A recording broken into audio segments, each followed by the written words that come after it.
Hi అండి. ఈరోజు వంట చేద్దామని స్టార్ట్ చేసిన, కానీ వంట చేయటానికి అది చూపించడానికి వీలు లేకోకుండా అయిపోయింది. ఎందుకంటారా, వంట ఈరోజు బయట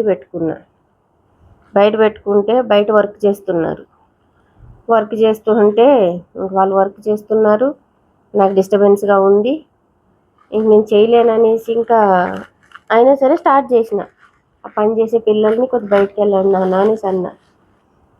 వాళ్ళు వెళ్ళిపోయారు. వాళ్ళ సూపర్వైజర్ ఎవరో ఉన్నాడు, వాడి మట్టికి నన్ను అక్కడ పక్క నుంచి సందులోంచి చూస్తున్నాడు. చూస్తుంటే నాకు డిస్టర్బ్ అయిపోయి ఇంకా వద్దు అని గబగబా వచ్చేసిన లోపలికి. నాకు గాజు పెంకు లోపల ఉన్నది. ఈరోజు చూడండి, పండగ పూట ఇది సెంటిమెంట్ పండగ నాకు. ఆ కాలుకి గుచ్చుకుపోయింది, బ్లడ్ ఆగట్లేదు. అంటే నా ఒంట్లో చాలా బ్లడ్ ఉన్నది. చచ్చిపోవాలి అనుకున్న వాళ్ళకి దేవుడు ఆయుష్ ఎక్కువ ఇచ్చేస్తాడు, బ్రతకాలి అనుకున్న వాళ్ళకేమో ఆయుష్ తక్కువ ఇస్తాడు కదా. అంతే కదా, అట్లానే ఉంది. కూర అయితే ఈరోజు చూపించలేకపోయాను. వండేసిన కూర ఉన్నది కదా, చూపిస్తా మీకు. ఇంకా అది చూడండి, అంతే, ఇంకేమీ లేదు. ఇంకేం చేయాలి, వండటానికి చూపిద్దాము, ఇది నేను ఫస్ట్ టైం వండుతున్నాను చూపిద్దాము అనుకున్నా, కానీ చూపించడానికి కాలేదు. అది అలా వండుతున్నాను, పొయ్యి మీద ఉన్నది. ఇప్పుడు టైం 5 అవుతుంది. రోజు టైం చెప్తావు ఎందుకు, మాకు తెలియదా అని అనుకోకండి. మా ఇంట్లో గడియారం ఉండదు, వాచ్ ఉంటుంది, ఫోన్ ఉంటుంది, అంతే. ఇవే గడియారాలు మా ఇంట్లో. 5 అయితే ఇంకా నేను ర్యాపిడోకి వెళ్ళిపోతాను.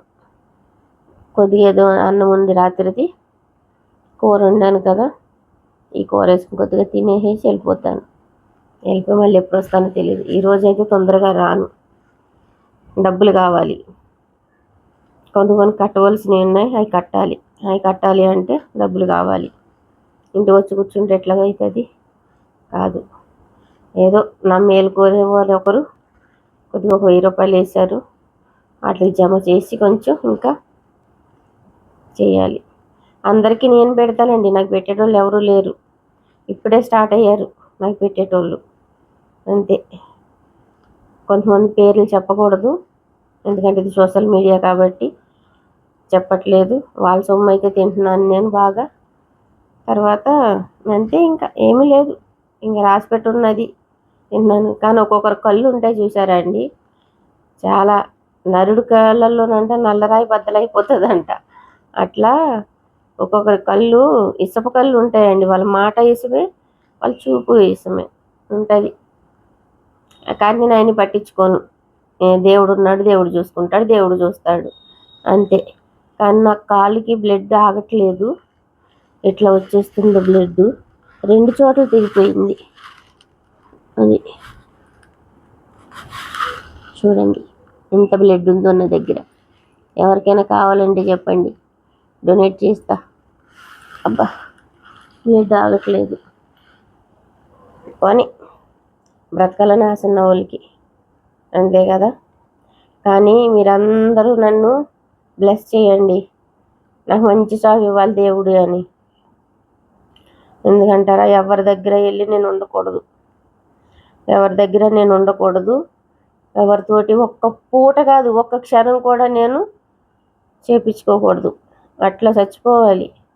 ఎంతోమంది హార్ట్ అటాక్లు వచ్చి రోడ్ల మీద అక్కడిక్కడ చచ్చిపోతుంటే, అబ్బా దేవుడు ఎంత మంచి మరణం ఇచ్చాడు వీళ్ళకి అనుకుంటాను. నేను ర్యాపిడోకి వెళ్ళినప్పుడు అదే అంట.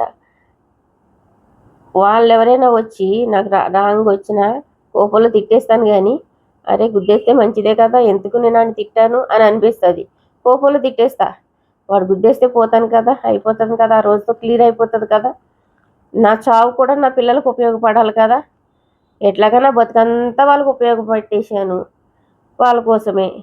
కానీ గాలికి వదిలేయలేదు కదా నేను, వాళ్ళు నన్ను ఇలా వదిలేయటానికి. చూసారా, అదే టాపిక్ వచ్చేస్తుంది, కళ్ళలోకి నీళ్ళు వచ్చేస్తున్నాయి. నేను వాళ్ళకి గాలికి వదిలేయలేదు, వాళ్ళని సెట్ చేశాను.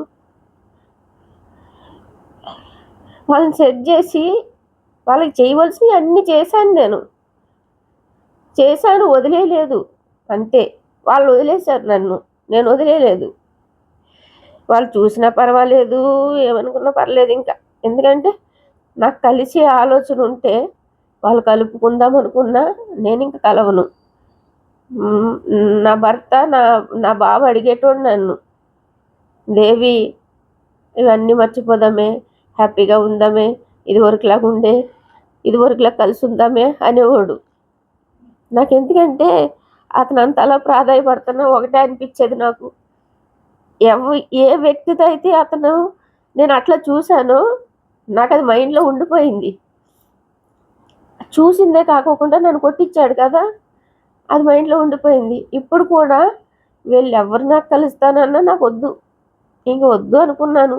వాళ్ళకి కాకపోతే ఎందుకు ఏడుస్తావు మరి వద్దనుకున్నదాను అంటే, అన్నాను కదా, పెంచాను కదా, నేను త్యాగం చేశాను కదా, ఇన్ని సంవత్సరాలు నేను వాళ్ళ కోసం నా హ్యాపీనెస్ అంతా వదిలేసుకున్నాను.